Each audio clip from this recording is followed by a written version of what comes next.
തലശ്ശേരിയിൽ വയോധികനെ ബ്ലേഡ് കൊണ്ട് കഴുത്തിന് മുറിവേൽപ്പിച്ചതായി പരാതി.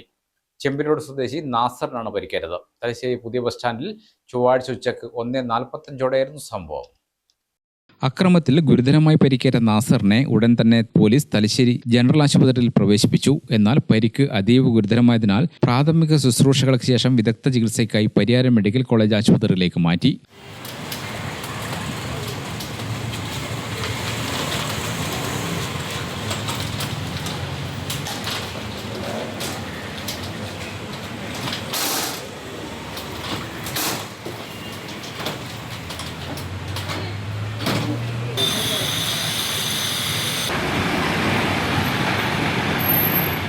മദ്യപാനത്തിനിടെയുണ്ടായ തർക്കമാണ് അക്രമത്തിൽ കലാശിച്ചതെന്നാണ് വിവരം. സംഭവവുമായി ബന്ധപ്പെട്ട് കൊയിലാണ്ടി പുളിയഞ്ചേരി സ്വദേശി ഷാഹിദിനെ പോലീസ് കസ്റ്റഡിയിലെടുത്തു.